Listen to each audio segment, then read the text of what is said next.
Hello everyone. तो आज मैं आई थी बाहर कुछ शॉपिंग करने के लिए। तो मैं आपको आगे नेक्स्ट ब्लॉग में बताऊंगी कि आगे मैं कहाँ कहाँ गई और कैसे कैसे मैंने शॉपिंग किया। चलिए चलिए मेरे साथ। तो हम घर से निकले थे जाने के लिए आउटलेट में और हमें ख़रीदनी थी विंटर्स के कुछ कपड़े। तब तक क्रॉसिंग बंद मिला और कुछ देर बाद फिर ट्रेन चली गई। और जैसे ही ट्रेन गई तो हमने आगे का सफ़र तय किया। और आगे जाते हुए रास्ते में हमें एक बहुत ही ज़्यादा खूबसूरत पेट्रोल पंप का डेकोरेशन दिखा, जो मैंने रिकॉर्ड कर लिया। देखिए कितना ब्यूटीफुली सजा हुआ है। और इसके आगे जाते हुए रास्ते में बहुत ही मोस्टली जितनी भी शॉप्स थी, आउटलेट थी, सब कुछ ही डेकोरेटेड था, बहुत ही सुंदर लग रहा था। और हम आगे इसी तरह जाते गए और जाते जाते फिर हमें कुछ दूर जाने के बाद फिर एक बहुत ही अच्छे से वेल डेकोरेटेड एक शॉप दिखी, जो कि जिसका नाम कि कुंदन से। ये कोई स्पॉन्सर्ड वीडियो नहीं है, ये मैं जो मैं देखती हूँ, जो एक्सपीरियंस करती हूँ, वही शेयर कर देती हूँ। तो अभी थोड़ी देर में आगे चल के मैं आपको कुंदन को दिखाऊंगी कि कुंदन कितना ब्यूटीफुली डेकोरेटेड था।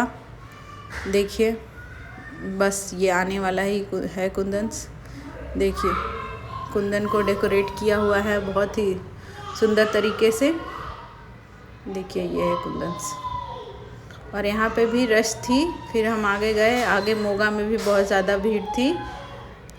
उसके बाद फिर और थोड़ा और आगे गए आउटलेट, क्योंकि इसके भी आगे था, तो आउटलेट को ढूंढ रही थी। आउटलेट के लिए अभी थोड़ा और दूर जाना था, तो हम इसी तरह रास्ते में चलते गए और थोड़ी दूर और जाके फिर हमने डिसाइड किया कि पहले कौन से आउटलेट पे चलें।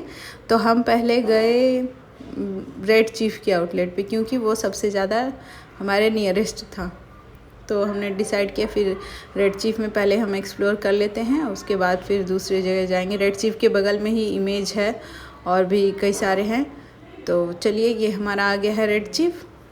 देखिए रेड चीफ का ऑनलाइन आउटलेट था ये। तो फिर हम वहाँ पर गए, हमने जैकेट्स देखी विंटर्स के लिए, और हमें चाहिए था एक्सट्रीम विंटर्स वाले जैकेट, जिसमें कि जो कि एक्सट्रीम विंटर्स को सह सके। अब ये वाली जो ब्लैक वाली थी वो एक्सट्रीम विंटर्स की थी। तो फिर हमने वो ट्राई कराया मैंने अपने हस्बैंड को, बट उसका कलर हमें थोड़ा डिफरेंट चाहिए था। तो फिर हम ने बोला कि इसका कोई दूसरा कलर दिखा दो। तो उन्होंने दूसरा कलर दिखाया, सर्च कराने के लिए बोला। तो एक हेल्पर गए और सर्च करा के लिया। और फिर दूसरा कलर एक थोड़ा स्लेटी कलर का ऐसा ही मिला, वो इससे ज़्यादा सुंदर लग रहा था। तो फिर उसको हमने फाइनलाइज़ किया। इन सब के बीच में जब तक हम परचेजिंग कर रहे थे, रक्षित बहुत ही मस्ती कर रहा था। वो अपना पूरे आउटलेट में घूम घूम के जो चीज़ें उसको पसंद आ रही थी उसको देख रहा था, सबसे बातें कर रहा था। और तभी उसको दिख गई एक कैप, तो जिस पे कि रेड चीफ लिखा हुआ था। बहुत सारी कैप डिस्प्ले में लगी हुई थी। और फिर मैंने रक्षित से पूछा कि बेटा रक्षु तुम्हें कौन सी सबसे अच्छी लगती है? तो उसने बोला वाइट वन को, बोला कि ये वाली सबसे अच्छी लग रही है। और कुछ देर बाद वो जिद करने लगा कि मुझे यहाँ की कैप दिला दो, जो कि बच्चों की नहीं थी, बड़े लोगों की थी।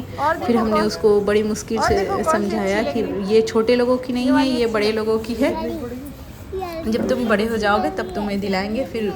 फिर वो बोला नहीं, मुझे यही चाहिए। तो हमने उसे प्रॉमिस किया कि चलो दूसरे प्लेस से तुम्हें छोटे बेबी की कैप दिला देंगे।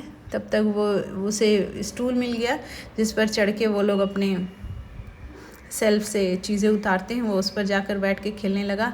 फिर हम वहाँ से हमने एक ब्लेज़र ली। फिर उसके बाद हम निकल के इमेज में चले गए। और इमेज में जैसे ही गए, रक्षु ने एक डमी को देख लिया और डमी के साथ वो खेलने लगा, उससे बातें करने लगा। फिर उसके बाद अभी भी वो नाराज़ था कि मुझे कैप ही दिलाओ। फिर हम कैप को ढूंढते ढूंढते दूसरे जगह गए, और अभी रास्ते में उसके साइज़ की कैप तो नहीं दिखी। फिर हमें थोड़ी भूख लग गई थी, तो हम चले गए बीकानेर वाला बहुत ही ज़्यादा डेकोरेशन के साथ फुल्ली रेडी था दिवाली को सेलिब्रेट करने के लिए। तो आइए इसके अंदर आपको दिखाते हैं कि बहुत सारे गिफ्टिंग के आइटम्स आ चुके थे। उन्होंने डिस्प्ले में भर भर के गिफ्टिंग के आइटम्स लगा रखे थे उसके टैग के साथ, ताकि लोग उसे देखें और पसंद करें और ले जाएं। पूरा ही चारों कॉर्नर में उसके पूरे डिस्प्ले लगे हुए थे, और जो कि बहुत ही अट्रैक्टिव लग रहा था। फिर हमने छोले भटूरे ऑर्डर किए और उसे खाया। तब तक रक्षु को एक छोटा बेबी मिल गया, उसके साथ वो खेल रहा था और बहुत ही खुश था। फिर हमने बीकानेर वाला पे वो करने के बाद, छोले भटूरे खाने के बाद फिर हम वहाँ से घर वापस आ गए, क्योंकि हमें लेट हो गया था। फिर मुझे घर पे भी सबके लिए डिनर रेडी करना था, तो फिर हम आ गए घर शॉपिंग करने के बाद, और अब हम खाएंगे खाना। अभी आज सैटरडे है तो इसलिए मैं बनाऊंगी खिचड़ी और हम खाएंगे। तो चलिए आप सभी से मिलते हैं कल, तब तक के लिए बाय बाय।